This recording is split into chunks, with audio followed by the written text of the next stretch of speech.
Hello, good evening, everyone. Welcome back to our channel. This is Teacher Aubrey, your English teacher. All right, so it's my first time to use this streaming software, StreamYard. So, ayan, medyo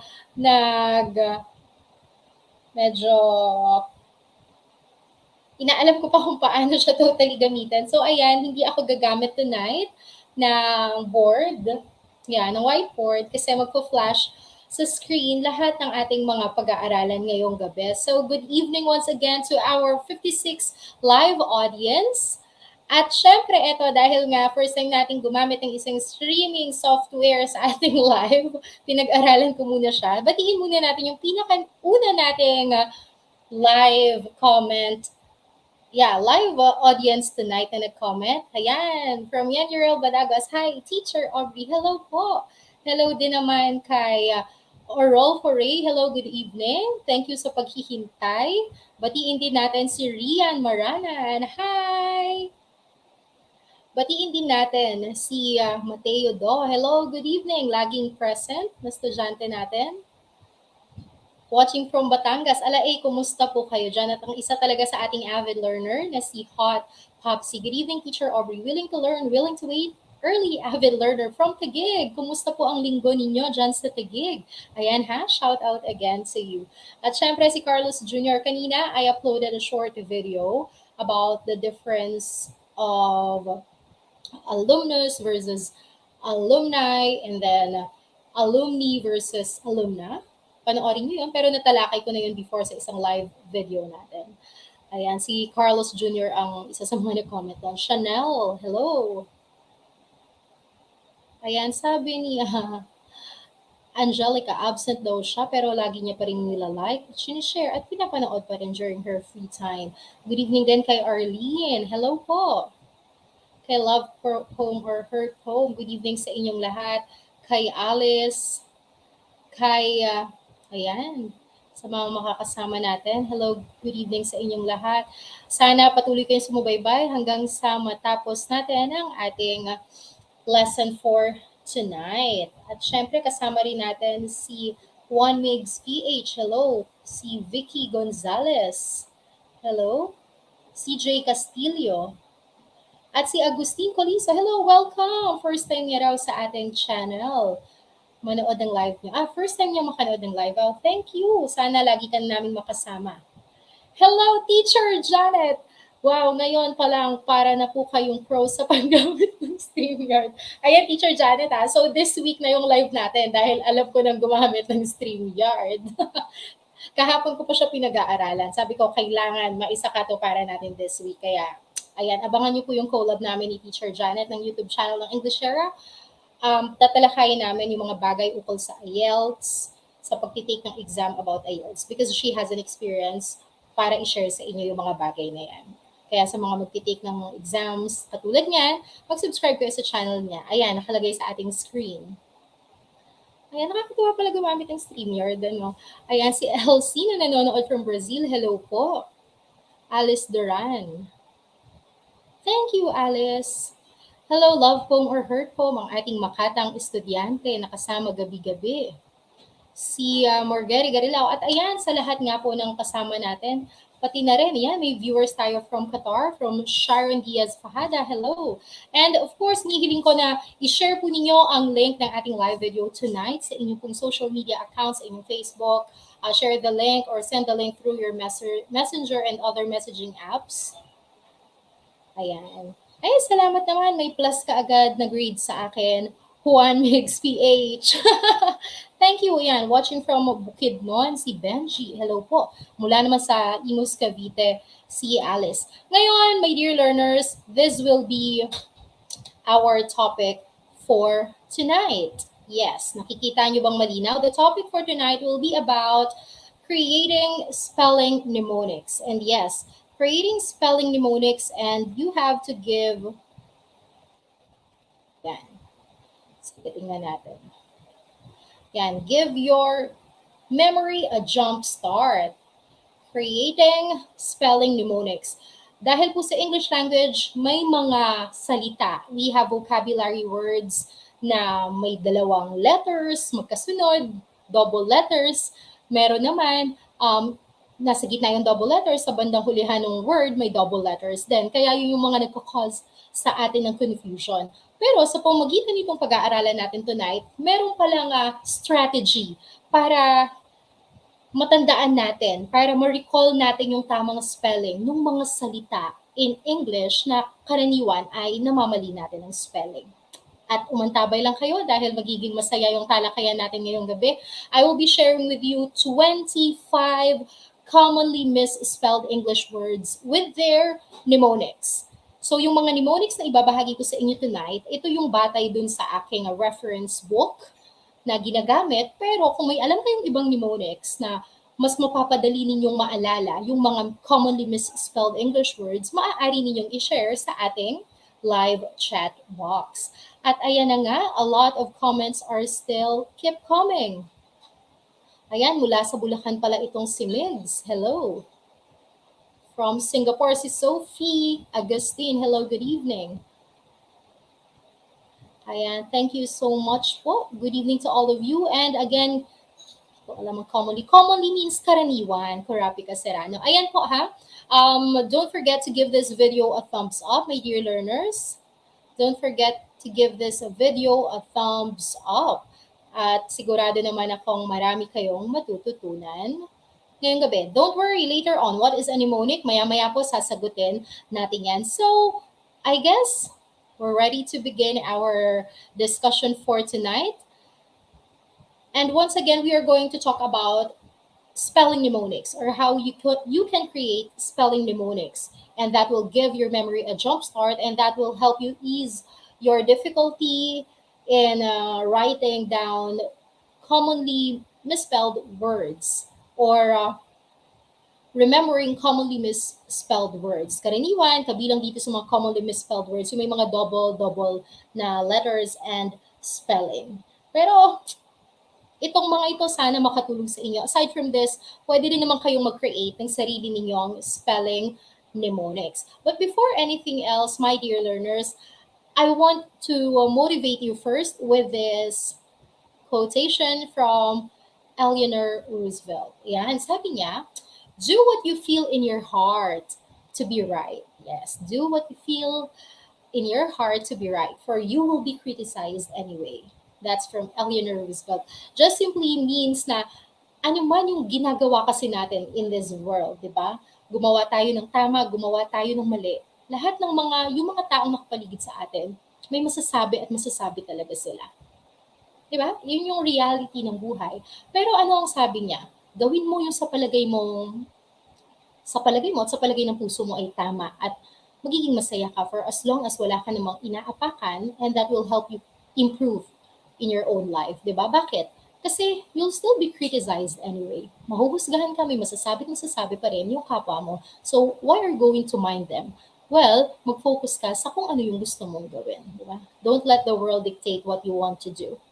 Or don't let the world dictate you on what you can and what you want to do in your life. So just do anything you want, for as long as you don't hurt anybody, as long as you don't harm anybody, then just do it. Because you'll be criticized anyway. Ayan ha, sana po na motivate kayo dyan. So without any further ado, let's begin our discussion about creating spelling mnemonics, or giving your memory a jump start.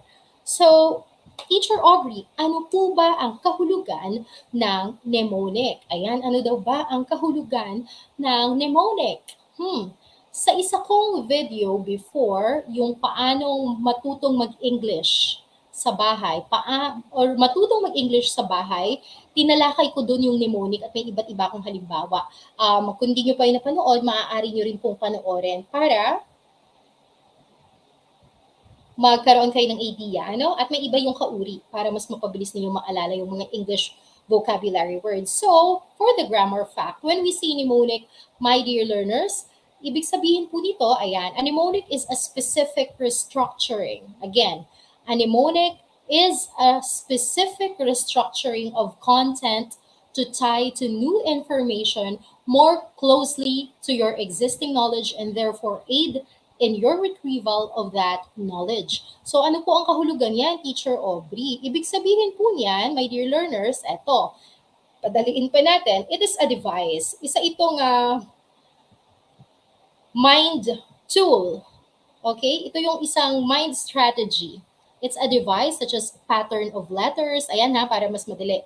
Maging madali sa inyo. It's a pattern of letters. Pattern siya ng mga letters. Pwede rin naman ng mga ideas or associations. Yes, associations that assists in remembering something. So yun yung maaaring mga words, ideas, ideya, o kaya naman yung mga bagay na maire-relate nyo sa isang bagay, sa isang salita na nalalaman nyo na para mas madali nyong maalala yung isa pang salita o yung kung anumang bagay na gusto ninyong lagi ninyong naaalala. Siguro nagawa na ito ng iba sa inyo kapag nagre-review kayo sa exam, gumagawa kayo ng mga mnemonics. Okay? Ano ba ang mga karaniwang example ng mnemonic? Ano kaya? Sige nga, meron po ba kayong alam na mnemonics? Try to... Alam niyo po yung salitang eto, ha? Bibigyan ko kayo ng example. I'll write it there para makita po ninyo. Sige, meron akong i-share sa inyong example ng isang mnemonic.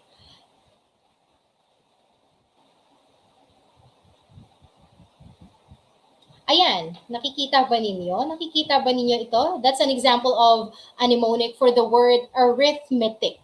Yung salitang arithmetic, yung bawat isang letter nun, letter A, R, I, T, H, M, E, T, I, C, nilagyan niya yon ng, gumawa siya ng sentence. Okay? Na yung bawat salita, bawat word sa sentence ay nagsisimula doon sa letter ng word na arithmetic. Just like in that sentence, a rat in the house may eat the ice cream. Ang daga sa bahay ay maaaring kainin ang ice cream. So yung bawat umpisa ng word na nandiyan sa sentence na a rat in the house may eat the ice cream, kung mapapansin ninyo, ang bawat beginning letter niyan ay mabubuo nyo ang salitang arithmetic. That is an example of what? Of a mnemonic. Okay? Yan po ang isang halimbawa ng mnemonic. Again, balikan natin. When we say mnemonic, it is a tool. Yes, it is a tool that or a specific restructuring of content to tie new information, yung i-relate nyo yung bagong nalaman ninyong information, pwedeng bagong salita na mahirap i-spell, sa dati na ninyong nalalaman. Okay? At maaaring bubuo nga kayo ng sentences na magiging paraan para mas ma-recall nyo agad yung kahulugan ng mga mahihirap na salita or ideas. Ngayon, simulan na po natin. I'll be sharing with you tonight 25 commonly misspelled words. Yes, we have 25 commonly misspelled words.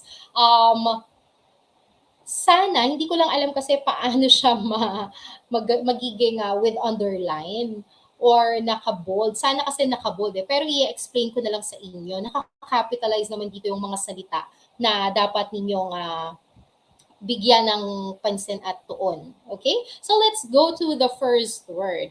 Our first word is abundance. Everybody say abundance. Ayan, nakikita nyo po So, ang kinalilituhan ay kung siya ba ay abundance na A-N-C-E or abundance na E-N-C-E sa hulihan. So, syempre, ayan, nakalagay na dyan, abundance, letter A-N-C-E. Okay? So, ano po yung kailangan ninyong tandaan? So, we have here an example mnemonic. You can make your own mnemonic kung gusto po ninyo. Para yung sa palagay nyo, madali nyo siyang matatandaan. Okay, so, abundance, remember, para madaling matandaan yung abundance, ay tandaan ito, ang mnemonic na ito. An abundance of people can dance. Ayan ha. An abundance of people can dance. So, nandiyan yung word na dance o pagsayaw. Okay? So, From that word, may isip nyo agad na ang abundance pala, hindi siya E-N-C-E. Ang abundance ay A-N-C-E. Okay? So, that's it. Ngayon, sige, bigyan muna natin kahulugan ang abundance. When we say abundance, my dear learner, it is a noun. Okay? Take note ha. Abundance is a noun, which means an ample quantity or marami. An ample quantity or marami. That's for our number one. Tandaan nyo yan ha. Example ni Monique is an abundance of people can dance. Ngayon, tingnan natin. Baka meron nang nag-share. Ayan, tingnan natin. Ito, sabi ni Kurapika Serrano, ayan, abundance. Tingnan pa natin ibang comment. Yes, oo, social nga naman yung daga, ano. Ayan, ito, may mga nag-share pa ng example nila ng Mnemonic from Yanurel Badagua. Sabi niya, example is Japan. Ayan, nakikita ba? Ayan, yan. Okay, Japan. Sabi niya, Japan, just always pray at night. Yun yung mga alam natin nung elementary ako, natatandaan ko rin yan. Sige. Hanap pa tayo. Hello, Mommy Ness, mga first-timer.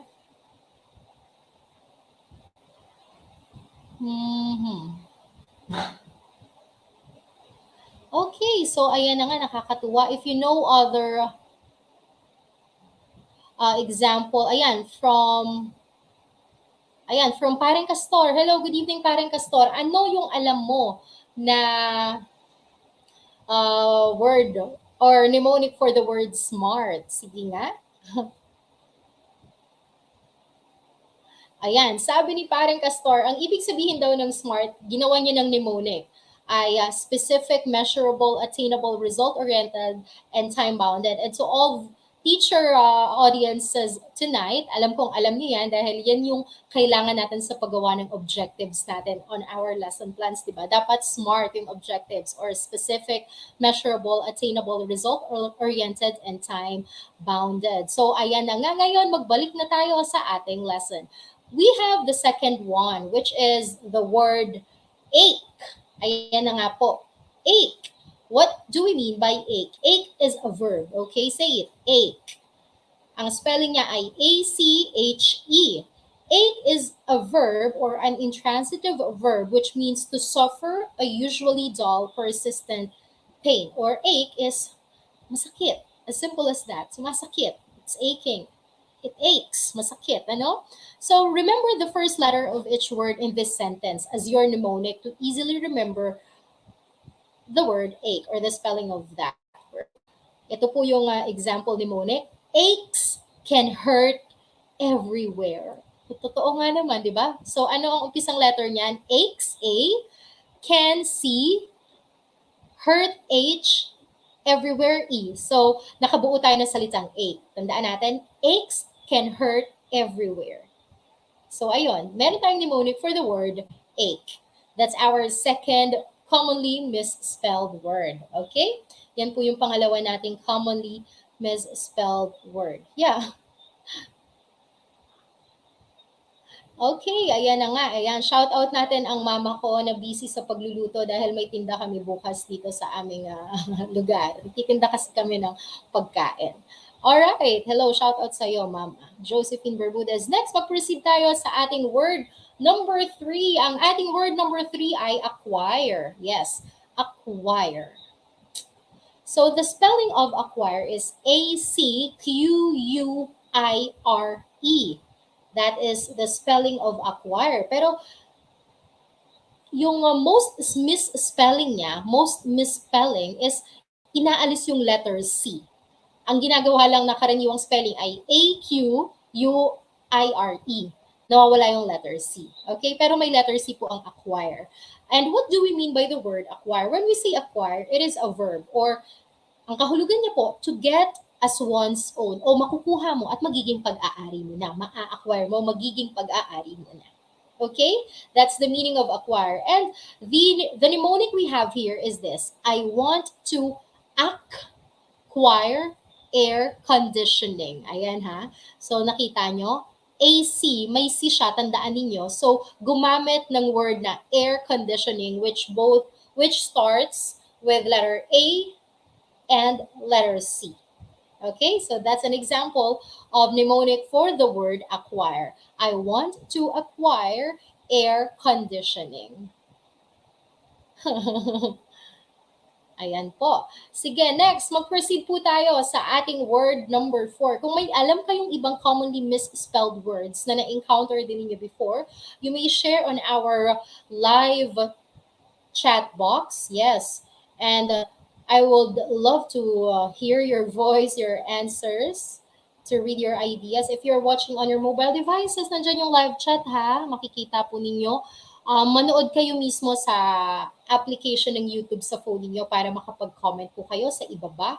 And if you're watching on your laptops and PCs, nandyan po sa kanan, nasa kanan po, makikita ninyo. Ayan, nakakatuwa naman, ang daming nating estudyante tonight. Next, let's proceed to the word number 4, or commonly misspelled word number 4. We have the word across. Yes, across. Ilan ba ang C sa word na across? Isa lang ba o dalawa? Meron kasi dahil akala nila dalawa ang S, ginagawa na rin nilang dalawa ang letter C. Pero isa lang po ang C ng word na across. Ang dalawa sa kanya ay ang letter S. Double S po siya. Okay? So, tandaan natin itong mnemonic na ito. Walk across a crosswalk. Walk across a crosswalk. So, yung salitang cross, nalalakaran daw or tatawiran ay crosswalk. And ang letter C nun ay isa lang. So, yun yung tandaan natin. Walk across a crosswalk. And when we say across, it is a preposition. Yes, it's a preposition which means from one side to the opposite side. O yun nga, tatawiran. Okay? Mula sa side na to, patungo dun sa kabilang side. Okay? That is across. Now, tingnan natin yung mga comments. Baka may bago tayong matutunan. Ayan lang, tama. Sabi ni Pareng Castor, so word na misspelling, haha, mismo, namamali ako madalas. Misspelling na lang nalalagay. Opo, tama, di ba? O, ayan. Karaniwan, ang pag sinabing spell the word, misspell. Ayan lang ang nilalagay. Ayan, pakita ko yung comment ko. Misspell, isa lang ang S. Pero ang totoong spelling niya, kasi po, that is the prefix miss. Ayan ha, prefix siya na miss. Prefix po siya na miss. Tingnan po ninyo. And followed by the root word spell. Yan po yung root word. Okay, nakikita ba ninyo? Ayan, lalagay ko ha. Lalagay ko sa screen natin. Ayan yung root word niya. So, pag pinagsama po yung miss and spell, hindi pwedeng isa lang yung ating letter S. Dapat dalawa kasi pinagsama siyang prefix na miss and the root word spell. That's why it becomes misspell. Okay? Take note of that. Yan ang isa rin sa commonly misspelled word. Yung salitang misspell mismo. Hindi po, isa lang po ang S ng miss. Ibig sabihin kasi ng miss na prefix ay that is a prefix. Okay, or a syllable added to the beginning of words in English, or in Filipino, prefixes are called as unlapi. O yung, in general, tinatawag sila sa Filipino na panlapi. Pag sa unahan nilalagay ay unlapi, kapag sa gitna, gitlapi, sa hulihan, hulapi. That's in Filipino grammar. Yun yung balarila sa Filipino. But in English, wala tayong gitlapi. Karaniwan lang talaga ay unlapi, which is prefix, and hulapi, which is a suffix. So, yung prefix po nating miss, ang kahulugan niyan ay not or incorrect. Okay, ang kahulugan niyan. So, kapag idinagdag siya sa root word na spell, yung miss inilagay sa unahan, ang magiging kahulugan na ay not correct spelling. Kasi dinagdagan mo siya ng prefix na miss. Yun po yung purpose ng mga prefixes, ng suffixes. Okay? Minsan tatalakayin po natin sila. Ayan, magbalik na tayo sa ating tinatalakay. Nakakatuwa naman. Anong number na po ba tayo? We're done with the word across. Ngayon naman, magtungo tayo sa word number 5, which is address. The word address, ilan ba yung letter D niyan? Isa lang ba? O dalawa? O tatlo? Kapag may nagtatanong sa akin dito, here at home, when they're asking, ilan ba yung letter S ng success? Sabi ko, tatluhin mo na. Para sure. Hindi, pero dalawa lang talaga. Double C, double S. Okay, the word address. Ayan, address. Okay, ilan ba ang D? Isa o dalawa? So, para sa kaalaman ng lahat, isa lang po ang D ng address. The mnemonic we have here is this. I'll add you to my address book. So, yung ginamit ditong word para matandaan natin na dalawa ang D niya is yung word na add. Idadagdag kita sa aking address book. And the word add has 2 letter Ds. Okay? Take note of that one. And when we say address, alam naman natin yung kahulugan ng address. That can be a noun, that can be a verb. When we pertain to the word address as a verb, it means to mark directions for delivery. Okay? O pwede rin namang i-address or sa kanya mo sabihin. Or it can be a noun, which means a place where a person lives. Okay? Those are the 2 different definitions of address. Ayan. It's okay. Ayan. Sabi ni. Hello, good evening to our ayan, kapag nakikita nyo yung katulad ng sa pangalan ni English Practice with Kathy, lahat ng mga nagko-comment na may ganyang symbol, they are the exclusive members of our channel na nag-join sa exclusive membership ng ating channel. Hello everyone here, especially to you, beautiful teacher Aubrey. Brilliant. Okay, thank you so much, teacher Kathy from France. Subscribe to her channel and let's support her too. She teaches a lot of useful English grammar lessons. Okay, so ayan na nga. Okay lang, Suryo Jenaline, pwede mo pong i-replay ang first part ng ating video. Ayan. Sige po. Sana may quiz. Sige, next time, magpapa-quiz po ako sa inyo. Next, dito tayo. Word number 6 tayo is aisle. That is pronounced as aisle. Okay? Aisle, silent S. Hindi binabasa ang letter S sa word na aisle. And when we say aisle, kasama yan sa mga tinalakay ko dating salita na commonly confused words, di ba? When we say aisle, it's a noun which is a passage. Yes, it is a passage in a theater or railroad passenger car separating sections of seats or sa mga simbahan, di ba? Karaniwan, naririnig natin yung term na yan, the bride will now walk down the aisle. Yun, aisle yung tawag doon. And sabi dyan, sa number 6, remember the first letter of each word of this sentence. Tandaan niyo po yung unang letra ng bawat salita sa sentence na ito para hindi kayo malito sa word na aisle or sa spelling niya. We have athletics in stadiums looks easy. Again, athletics in stadiums looks easy. So that is our mnemonic for the word aisle. Now let us proceed to our ayan, tama po. Additional information from Teacher Janet of English Shara YouTube channel. Sabi niya, kapag noun, yung pong, balikan natin yung word na address. Kapag noun po, yung emphasis, yung stress, yung diin sa syllable ay nasa first syllable. So it is address. That's a noun or that's a location where a person lives. And the verb naman, yung stress or emphasis ng syllable ay nasa second syllable. So it will be address. It's not address. It will be address kung gagamitin niyo siya as verb. And additional information for the words in English language, yung mga salita na pwedeng noun, pwedeng verb, ganun yung karaniwang paglalagay ng stress kapag pinopronounce. Just like the word project. It's project kung ito ay noun. Project, proyekto. Pero kapag sinabi naman na kailangan nakikita, you will project project, nasa second syllable na because that is already a verb. Okay? Ayan ha. Tandaan niyo po yung mga... Ayan. Thank you po, teacher. Teacher Kathy from France. Maraming salamat. Next naman, mag-proceed tayo sa ating word. Yes, Aisha Udin. Pareho lang sila ng spelling. Pareho lang po. Mag-proceed tayo sa ating word number 7.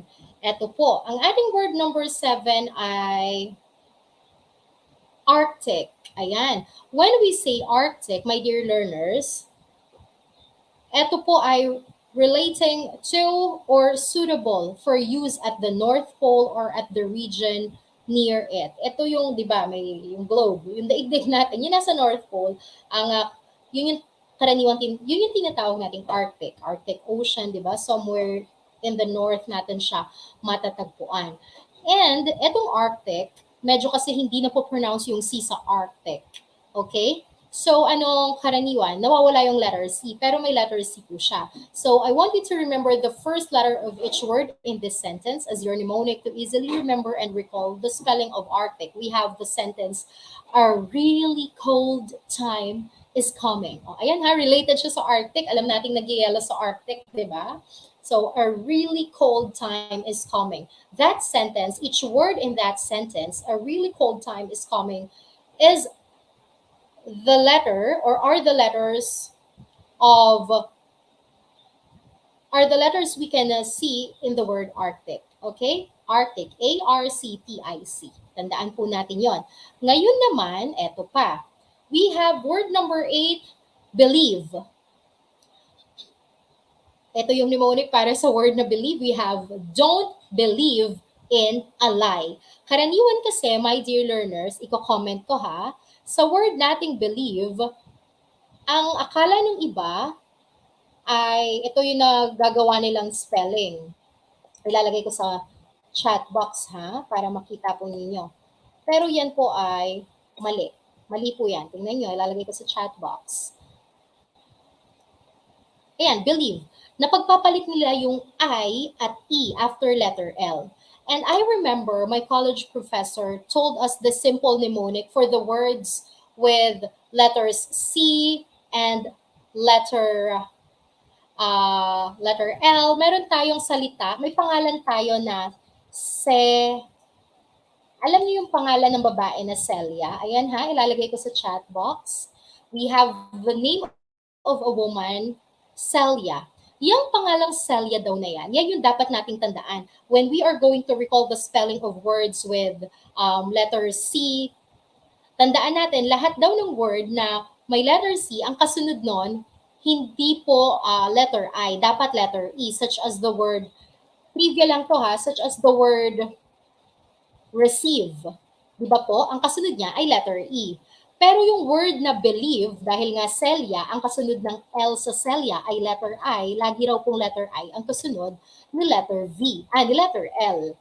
So that's why we have the word believe. Yun ha, tandaan niyo yung pangalan ng babae na si Celia. Pag mag-i-spell kayo ng mga salita na sa start, yeah. Ayan. So, ayan na nga, nakakatuwa. Thank you po sa pag-share ninyo ng inyong mga ideas. So, balikan natin yung ating word number 8, which is believe. So, the mnemonic we have here is, remember the sentence, don't believe in a lie. The clue word there to correct your spelling of the word believe is the word lie. So, believe is spelled as B-E, lie, or L-I-E-V-E. Take note of that. Now, let's proceed to our next word, which is business. Everybody say, excuse me. Everybody say, business. Business. Sige nga po. Business. It's not business. It's business. Okay, business. We all know what's the meaning of business. Nothing to elaborate about the word business. Pero sige, for the sake of those who do not know, when we say business, usually commercial or mercantile activity engaged In as a means of livelihood. Ayan. O business ay something na pinagkakakitaan. Alright? And for you to easily remember the spelling of business, take note of this. I often take the bus in, ayan ha, the bus in my business. I often take the bus in my business. Kapag pinagdugtong nyo yung words na buzz and in, that is biz. Kasi karaniwan, akala nila since silenced or hindi binabanggit, hindi pinopronounce yung I sa business after ng S, okay?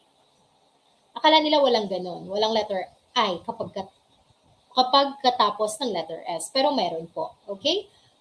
I often take the buzz in my business. That's our mnemonic for the word business. Now, let's move on to this next word. We have the word calendar. Calendar. Ayan. So, paano ba namamali dyan? Yung iba, ano po, although very familiar naman tayo sa word na yan, pero sa mga hindi nakakaalam, ang karaniwang pagkakamali dyan, di ba the spelling of calendar is C-A-L-E-N-D-A-R. Karaniwan, akala nila yung D-A-R sa huli, nagagawa nilang letter E. Pero ano yung mnemonic para mabilis na matandaan na letter A lang siya, although we're very familiar with this word already. Remember this mnemonic or this sentence, we have January, everybody say January, is the first month of the calendar. Pansinin ninyo dyan sa example sa screen natin, meron pong capitalized na letter A sa January. So, ibig sabihin, yung word na calendar, sa dalawang syllables, sa unahan at sa hulihan, parehong letter A po yon, hindi letter E. Okay, January, parehong A and Ari, is the first month of the calendar. Calendar. That's letter A, hindi po letter E. Yes, sabi ni Jerry Patenio, tama po.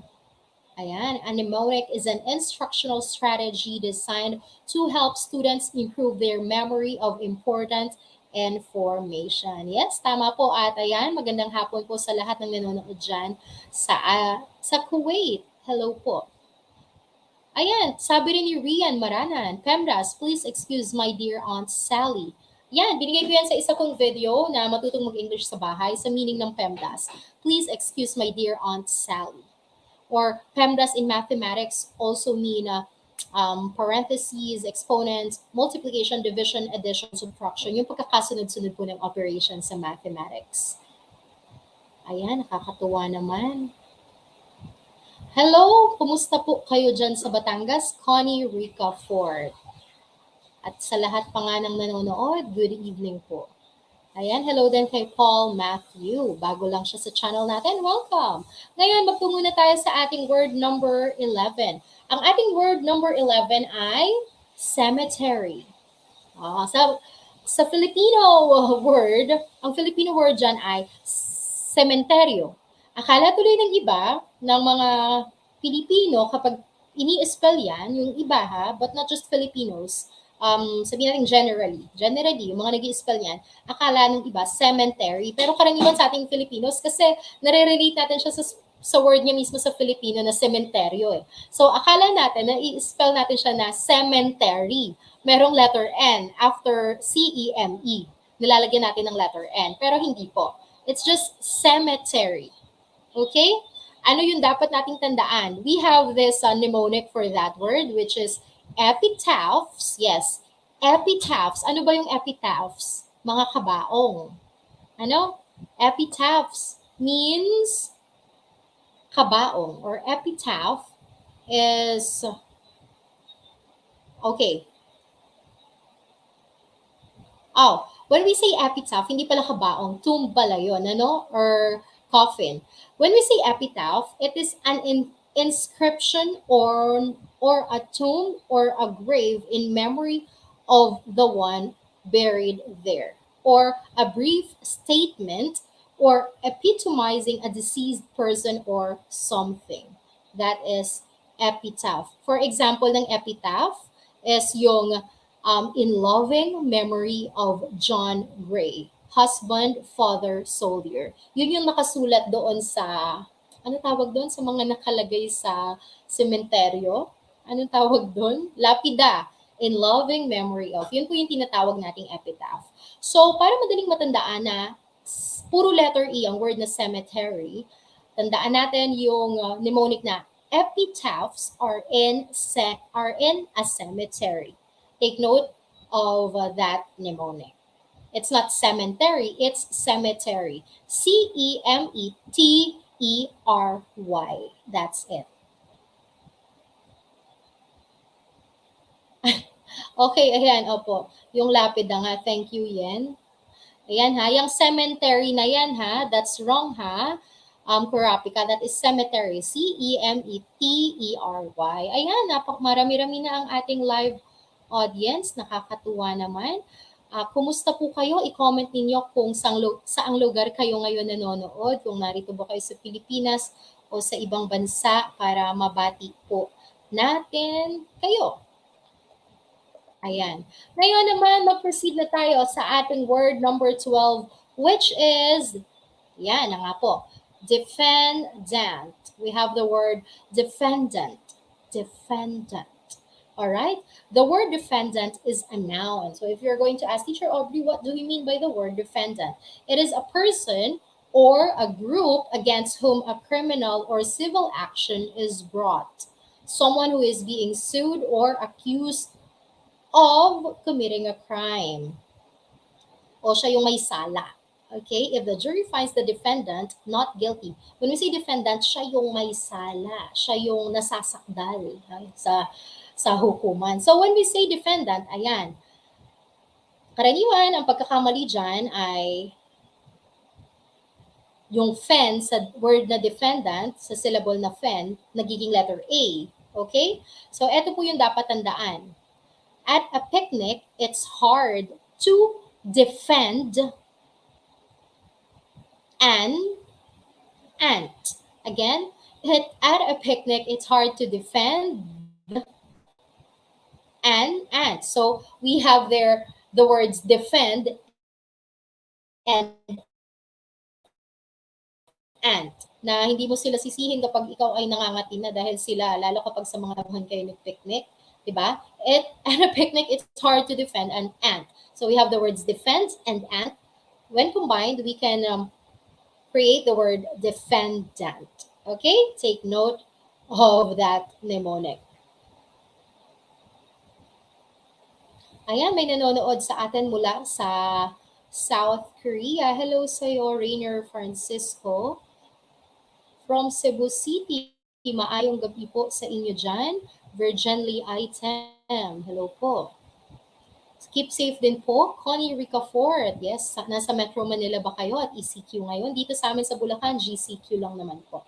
From Washington, si Antonio Gumipit. Ayan, wala pong anuman. Sana patuloy niyong tangkilikin ang ating pong video lessons dito sa channel. And wag niyo na rin skip yung ads.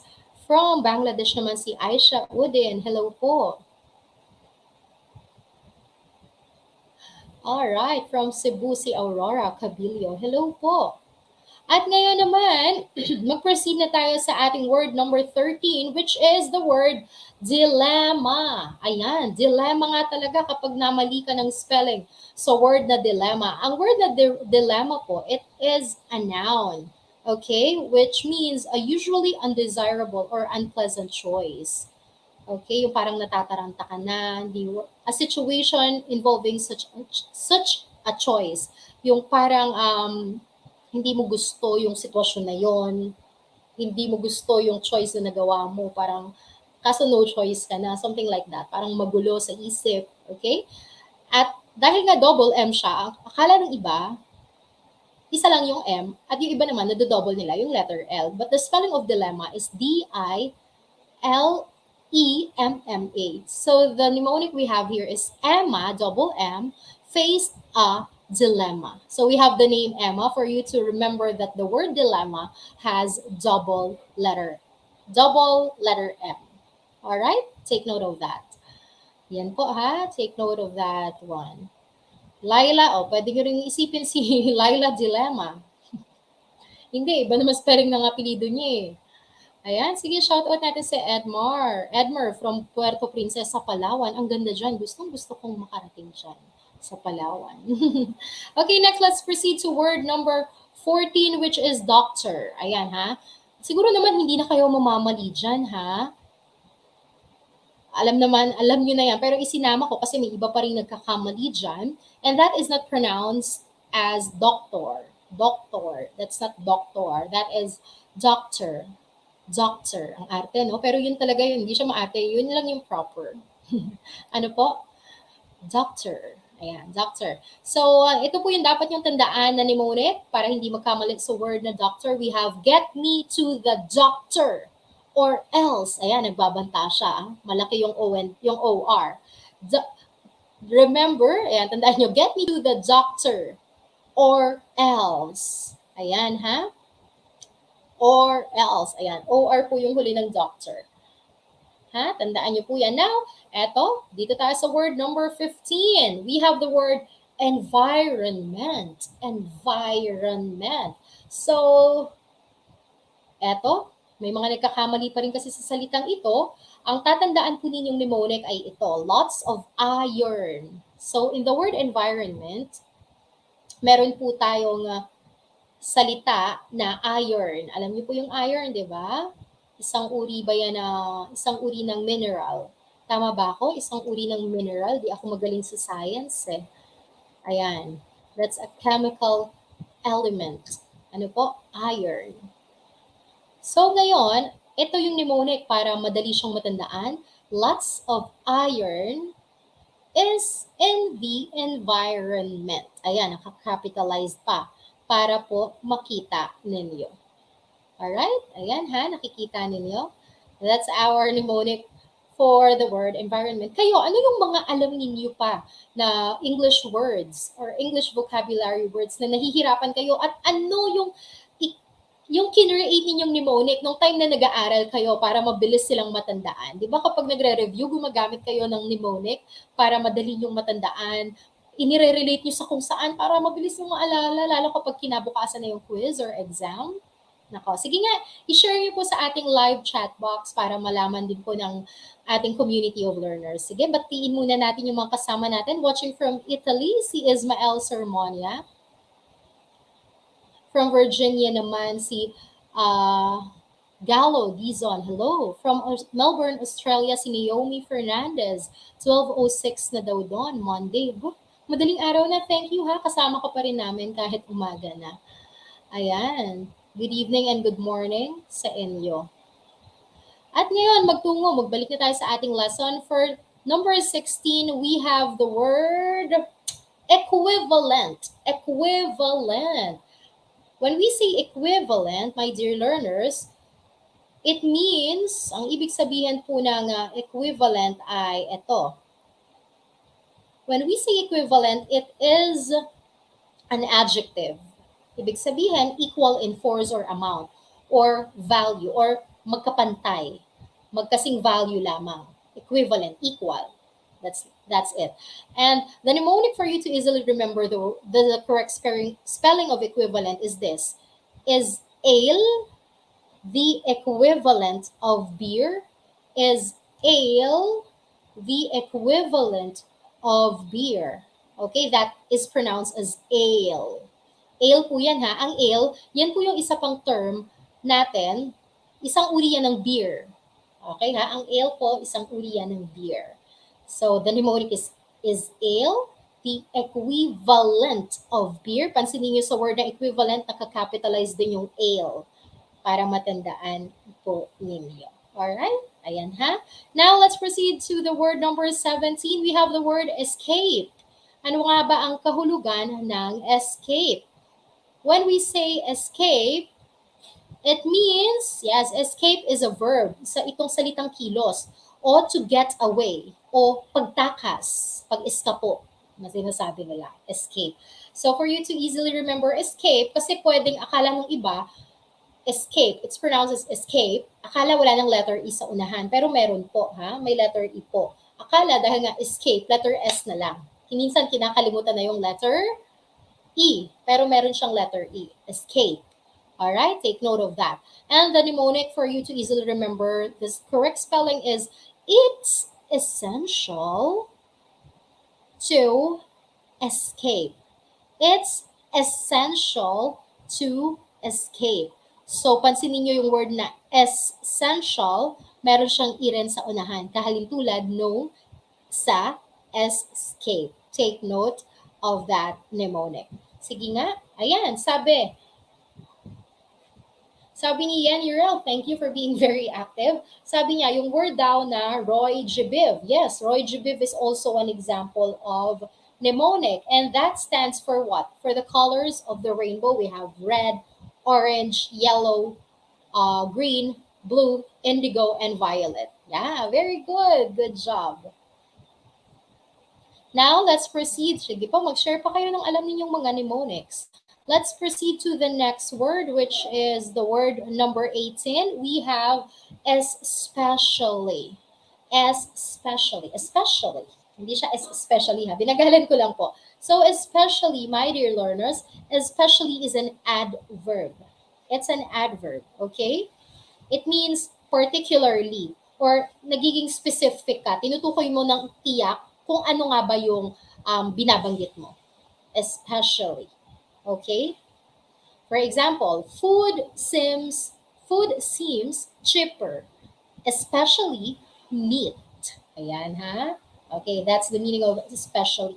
At para mabilis na matandaan yung tamang spelling ng especially, ang mnemonic natin ay I especially enjoy ESP. So let's say ESP is a subject here in the Philippines. Edukasyon sa pagpapakatao, yan. Itinuturo ko yan sa grade 6 learners ko. Ang handle ko kasi ay English and ESP. Edukasyon sa pagpapakatao or yung values education. I especially enjoy ESP. That's it. Diba? Madali lang naman po. Pero ito mga suggested mnemonics lang ito, maaari kayong gumawa pa rin ng sarili ninyong mnemonics, lalo sa mga nagre-review, sa mga magtitake ng exam, board exam, o kung ano man, kahit mga magtitake lang ng quiz sa school, kapag magre-review kayo, pwede kayong gumawa nito para madali ninyong maalala yung mga ideya, yung mga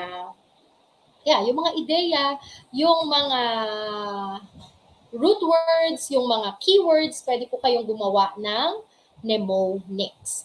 Next, word number 19.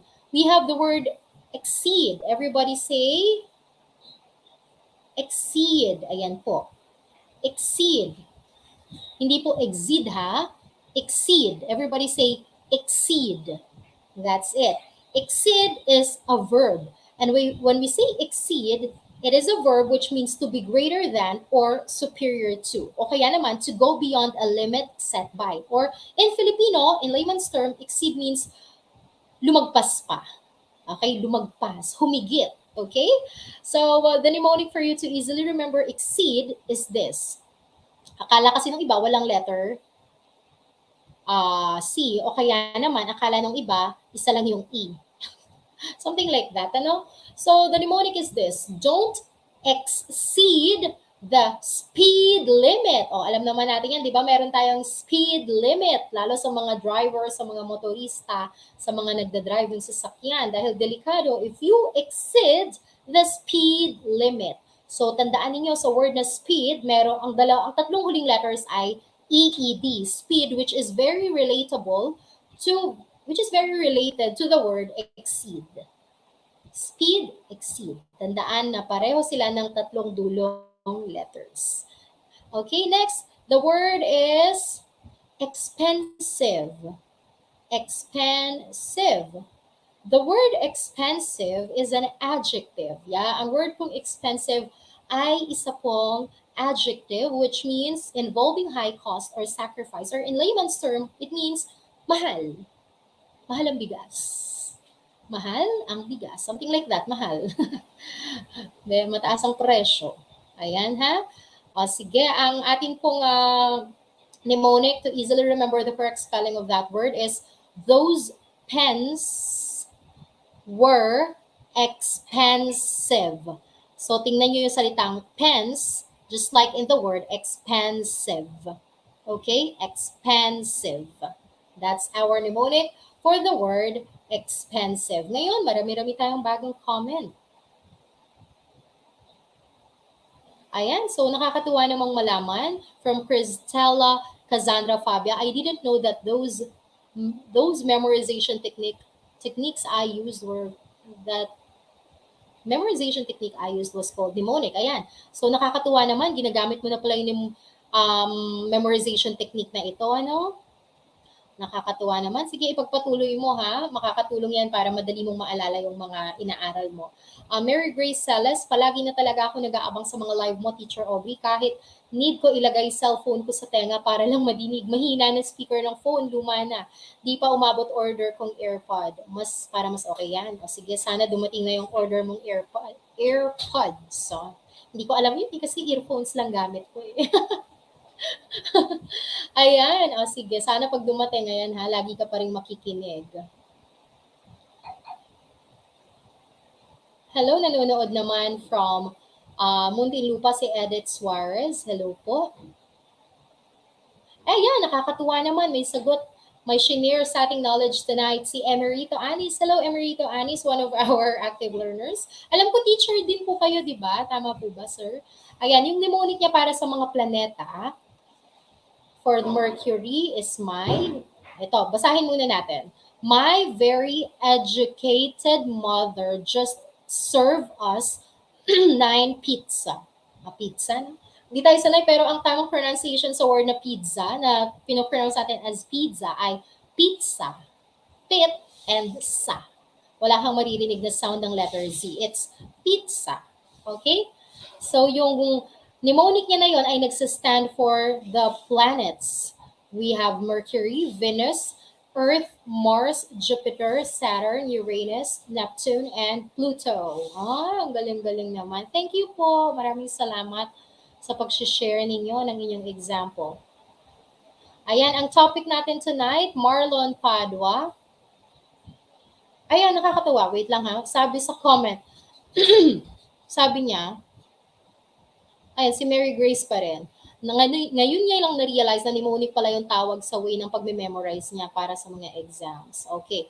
So, ayan, Marlon Padua, what's your topic tonight, ma'am? Kakain ko lang. Paki-replay mo yung unahang part ng video para malaman mo, ha? Ayan, nakakatuwa naman from Dante Telierva. By the way, our topic for tonight is about this. Ayan, creating spelling mnemonics. Or again, when we say spelling mnemonics or mnemonic, that is a device such as a pattern of letters, ideas, or associations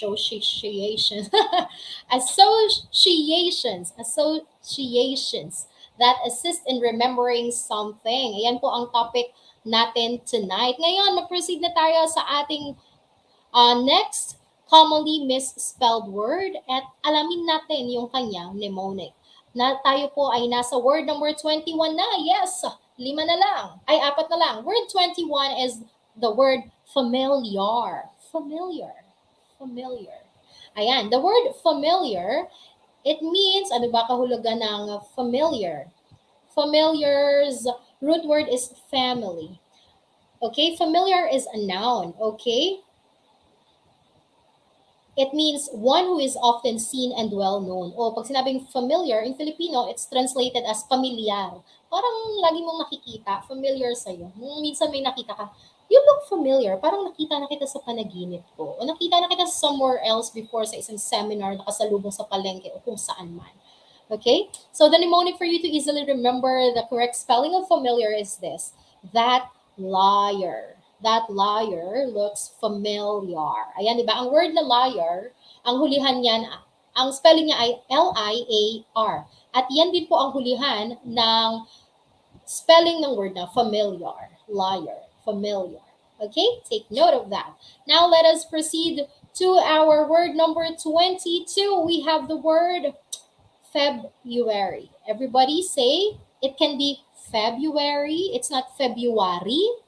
Hindi po siya February, it's February. February. O kaya naman, pwede rin siyang, yung isang pronunciation, acceptable din po, tama rin po. Pwedeng i-pronounce ang letter R. Pwede rin February.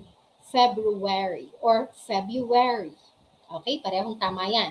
So, ang tamang spelling niya, kapag pinopronounce kasi siya as silent R, akala wala ng R, February. Pero meron po, ha? Ayan, ito yung kanyang mnemonic para matandaan niyo yung tamang spelling. Brr, brr, brr, brr. Di ba yung nararamdaman natin kapag malamig? Brr. It's cold in February. It's cold in February. Ayan. Malamig. Brr. Yun ba yung tunog? Pero yun kasi yung tunog, di ba? Kapag malamig. Para kung nagngingilo. Kasi malamig nga naman kapag February. Ayan po ha. Pakitandaan ha. Ayan na nga. Gaya rin. Ayan. Hello, Veggie. Good evening sa'yo. Thank you. Ayan. Thank you, Roger Biv. Again, are the colors of a rainbow. Red, orange, yellow, green, blue, indigo, and violet. Thank you. Aba, nagpapatang twister si Kurapika. Ma'am, sabihin nyo nga daw po ng mabilis. Ruler, yero, relo. Ruler, yero, relo. Ruler, yero, relo. Ruler, yero, relo. O kayo nga? Sige nga. Saya naman. Ruler, yero, relo. Ruler, yero, relo. Ruler, yero, relo. Sige nga, kayo nga. Practice nyo yung mga dila ninyo. Ayan ha. Next, sabi ni Andrea Unidad. Hello po, Teacher Aubrey. Natutuwa po ako at my age 71 years old. Wow, 71. Sana abutin ko yon. Ngayon lang ako nakapanood ng live. Oh, congratulations. Virtual clap for you, Nanay Andrea Unidad. Okay, sige, tingnan pa natin ibang comment. Ayan, sabi naman ni Romar, salamat. Ayan, buti nakaabot ka. Good evening, Teacher Aubrey. Just got home coming from the birthday celebration of my niece. Could you please greet Ariadna Rain on her 20th birthday today?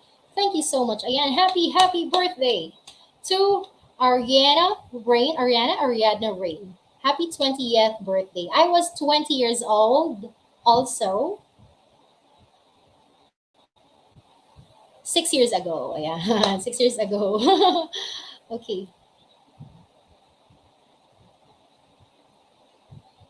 Ayan ha, nakakatuwa naman tong si Vidju. Ginawa niya rin ng mnemonic ang pangalan ko. Tama ba ako?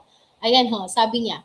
For the name Aubrey Bermudez, the audio visuals provided must be relatable and easy to comprehend because remember, many can understand a lesson deeply. If it doesn't, freezes one's brain. Mahusay. Thank you so much for your effort. Ayan, sa paggawa ng mnemonic sa name ko, Veggie. Okay, ayan, Emerito. Okay. Ayan, sige, nakakatuwa namang basahin yung mga comment ninyo. Ayan ha. O sige, last. Sige, commercial muna tayo bago dun sa mga huling bahagi ng lesson. 70 puting tupa. 70 puting tupa. 70 puting tupa. Ikaw nga. Sige, gawin mo dyan habang nanonood ka ng live. Ngayon, ma-proceed na tayo sa ating next word. Ang ating word number 23 ay generally. Generally. What do we mean by the word generally? Generally, my dear learners, is an adverb. It means in a general manner. O tumutukoy ka sa pangkalahatan. Okay, generally. Okay? When we say generally, that is double L. Hindi po isa lang ang L niyan ha. Baka akala nyo dadagdagan lang ng Y. Yung word na general para maging adverb siya. Hindi po. Dalawa po yung L niya. At ang mnemonic para mabilis siyang matandaan ay the general is your ally. Ally. Ally. Double L po yan, ha? Ibig sabihin nga pala ng word na ally, baka itanong niyo, Teacher Aubrey, ano po bang kahulugan ng ally? Ally is a verb. Oh, no. Ally is a helper. O parang kakampi mo. That's it. Okay? Take note of the meaning. Next, let's proceed to the word number 24. Dalawa na lang po. Kapit pa sa ating mga live audience tonight. Word number 24 is the word grammar. Okay, yan yung pinag-aaralan natin sa English. Grammar. And grammar is a noun which means the study of classes of words and their inflections. Okay? That is grammar or balarila in Filipino. So, ang grammar po, akala ng iba, isa lang ang letter M. Dalawa po ang M ng word na grammar. Tandaan ang mnemonic na ito para mabilis na ma-recall yung correct spelling ng grammar. We have the mnemonic bad grammar, capitalize yung word na M-A-R ha, bad grammar will mar. Ano ibig sabihin ng mar? Wait lang. Will mar your chances for a good job. Or when we say mar, that is a, what do you think? That is a verb which means to ruin or to spoil. O hindi matuloy o masira. Okay? Will mar your chances for a good job. Siyempre, di ba kapag mag-a-apply ka sa trabaho, gagawa ka ng letter of intent kung bakit mo gusto magtrabaho, nabasa ng amo mo na bad grammar ka pala, puro ungrammatical, yung simpleng English mo hindi tama. Matuturn off sa'yo yon. So your chances for a good job will be marred. Mai-spoil, masisira. Okay? Take note of that. And for the last word we have tonight is the word, what is the correct pronunciation of that? The correct pronunciation of that is, listen carefully, handkerchief. Again, handkerchief. Again, it's not handkerchief. It's not handkerchief. My gift to you is a handkerchief. It's wrong. It's handkerchief. Handkerchief. Kaya siya tinatawag rin, di ba, na hanky. Yung pinaikling salita niya, hanky. Handkerchief. So, eto na nga. Akala ng iba, yung handkerchief, wala siyang letter D since letter D is not pronounced. It's silent letter D. So the mnemonic is this: hand the chief, hand, yan na, hand the chief a handkerchief. Hand the chief a handkerchief. Or abutan mo yung chief ng handkerchief. Handkerchief. Take note of that mnemonic. Ayan ha, sana marami kayong natutunan.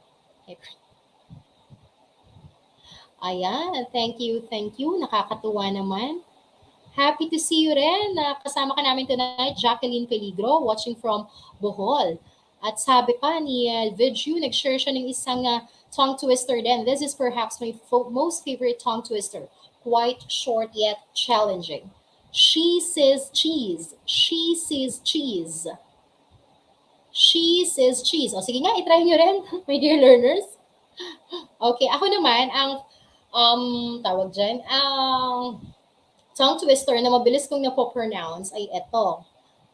Makinig kayo mabuti. Papracticing ko, baka hindi ko na ma-pronounce ng mabigkas ng mabilis. Okay?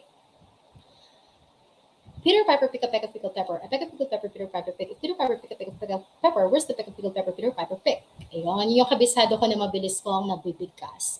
Ayan, kayo, ano yung favorite yung tongue twister as commercial?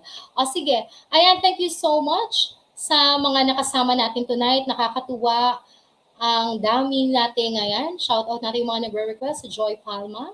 Hello, Angela. Hello, Mateo Do. Maraming salamat rin. Sinamahan niyo po ako. Maraming salamat din po. Bukas, Monday, may live po ba ulit bukas?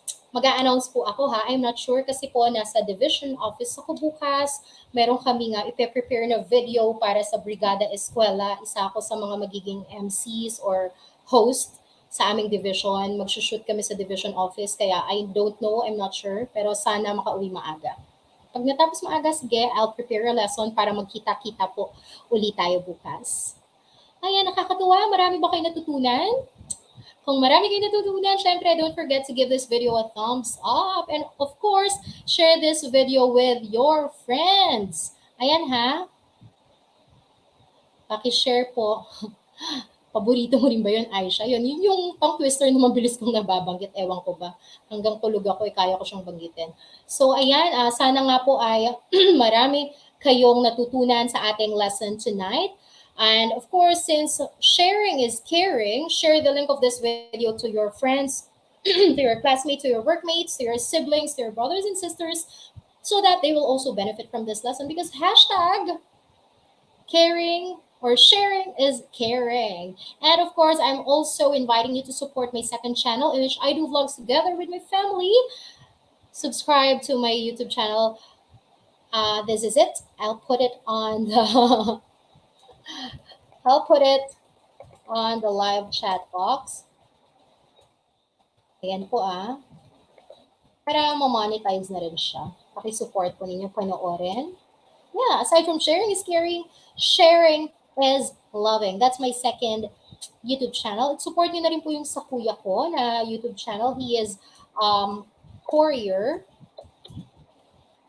Ewan ko, ito, alam po yung spelling niya. Nakalagay ito, naka-featured ko doon po sa akin pong second channel. Ayan. Hello, hello. Okay lang yon Jane James de Vera. Pwede po ninyong i-replay. Hello, walang anuman. Cristela. At ayan na nga. 1P Moto Vlog. Yun po yung sa kuya ko. And before we end this video, my dear learners, ayan, thank you sa inyong lahat. Sa mga na-late, pwede ninyong i-replay. Itong video natin, mapapanood nyo pa rin naman. Let me just wait. Wag muna yan. Ito muna. Balikan lang uli natin lastly. A mnemonic is a device such as a pattern of letters, ideas, associations that assist in remembering something. Ayan, yun na nga yung mga binigay kong halimbawa para mabilis ninyong maalala yung tamang spelling o yung kung ano mang ideya na nire-review ninyo. At very helpful to sa mga nag-aaral talaga, sa mga nagre-review, magtitake ng board exams, quizzes, or kahit anong activities na simple. It's a memory aid para mabilis ninyo maalala, organize sa isip ninyo yung mga bundles of information na mayroon sa inaaral ninyo. Okay? At kung may alam pa nga kayo, assignment ninyo, mag-search kayo ng iba pa nga commonly misspelled words. And ang challenge ko sa inyo, gawan ninyo ng sarili ninyong mnemonic, ilagay nyo sa ating comment section sa ibaba. Huwag na po sa live chat, kasi tapos na to once I ended this live, sa comment section para makita rin ng mga magre-replay. Okay? Take note of that. Take note of that assignment, ha? Ilagay sa inyong notebooks. And lastly, before I end this video, I want to inspire all of you with this quotation. Ayan. The author is unknown. He said, you can either experience the pain of discipline or the pain of regret. The choice is yours. So both the discipline and regret has different experience, diba? They have different experience that will bring to our lives, diba? Pwedeng kapag nakaramdam tayo ng sakit, ganito mararamdaman natin. Or pareho pala tayong mahihirapan kapag nakaranas tayo ng at sinanay natin yung sarili natin na sa disiplina, o kaya naman masasakit din tayo kapag nagdanas tayo ng pagsisisi. Pero depende na lang sa atin kung ano yung pipiliin natin. Pero kung ako, siguro, mas gusto ko na ma-experience yung pain of discipline. At least sa hulihan, di ba? Mas masarap yung magiging fruit nun kesa naman yung fruit ng regret. Pero kung ma-experience mo yung fruit ng regret ninyo, which is very painful, at least you learn from that regret. And the learnings you have or you had from that regret will help you become a better person. So ano lang ibig sabihin, lahat ng bagay na ginagawa nyo, kayo bahala. Kayo yung kayo yung may malaking responsibilidad kung bakit nyo dinaranas yung iba't ibang bagay na nararanasan ninyo. Huwag nating ugaliin na humahanap tayo ng sisi, ituturo kung bakit nagkaganon yung nangyari. Kasi lahat ng ginagawa natin, tayo po yung nagde-decide for ourselves. So let's be responsible decision makers. Alright? Sana po ay na inspire kayo dyan sa ating mga tinalakay. Ayan, thank you so much sa inyong lahat. Have a good night. Have a good day, my dear learners. And God bless you all. Have a good night, my dear learners. Bye!